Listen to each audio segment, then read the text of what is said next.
ନାଇଁ ଆମର ତ ସତର୍କତା ସବୁବେଳେ ଚାଲୁ ରହିଛି। ଆଉ ଆମର ବର୍ତ୍ତମାନ ସୁଦ୍ଧା ଯାହା ଯେତିକି ଟେଷ୍ଟ ହେଉଛି କୋଭିଡ କିଛି ବାହାର ନାହିଁ। ଆମର ପ୍ରାୟ ସବୁବେଳେ ଟେଷ୍ଟ କରାଯାଉଛି, ଆମ ରିପୋର୍ଟ ବି ଯାଉଛି। ହେଲେ ସେ କୋଭିଡର ଯେଉଁ ଅଛି ଆମର କେତେଟା ନିୟମାବଳୀ ଆମେ ସତର୍କ କରିଦେଇଛୁ ସମସ୍ତ ନେଇବର ଡିଷ୍ଟ୍ରିକ୍ଟ ତଥା ଅନ୍ୟ ସିଡିଏମ୍ ମାନଙ୍କୁ ପାଳନ କରିବେ। ଆଉ ଆମର ଜେନେରାଲ ଯେଉଁ ଅଛି ଗ୍ୟାଦରିଂକୁ ଯିବନି, ମାସ୍କ ପିନ୍ଧିବା, ଆଉ ହାତ ଧୋଇବା, ସେଇ ସବୁ ପ୍ରିନ୍ସିପଲ ମାନିବାକୁ ପଡ଼ିବ। ଆଉ ସେ ଲକ୍ଷଣ ଦେଖାଯାଉ ଆମେ ପ୍ରତ୍ୟେକ ହେଡକ୍ୱାର୍ଟର ହସ୍ପିଟାଲରେ କୋଭିଡ ଟେଷ୍ଟ ବର୍ତ୍ତମାନ ବି ଚାଲୁ ରହିଛି।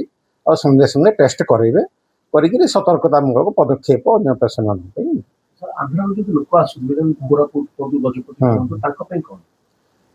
ନାଇଁ ଶୁଣୁ, ଲୋକ ତ ଯିବା ଆସିବା ଆମର ଚାଲିଛି। ଅନ୍ୟ ଆମର ତ ନେଇବରିଂ ଡିଷ୍ଟ୍ରିକ୍ଟ ଷ୍ଟେଟକୁ ସବୁବେଳେ ଯିବା ଆସିବା କରୁଛି।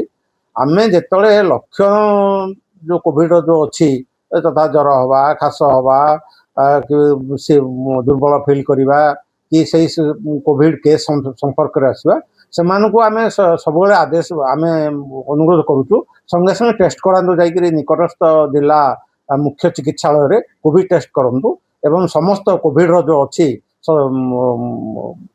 ନିୟମାବଳୀ ପାଳନ କରନ୍ତୁ, କୋଭିଡ ଯେମିତି ନ ହେବ ଆଉ ସତର୍କତା ସହିତ ରୁହନ୍ତୁ।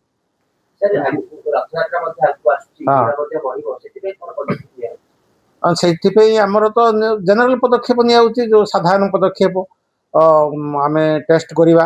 ଯଦି କିଛି ଲକ୍ଷଣ ଆମେ ସନ୍ଦେହ କରୁଛୁ ସଙ୍ଗେ ସଙ୍ଗେ କୋଭିଡ ଟେଷ୍ଟ କରି ଅନ୍ୟମାନଙ୍କୁ ସତର୍କତା ରହିବେ।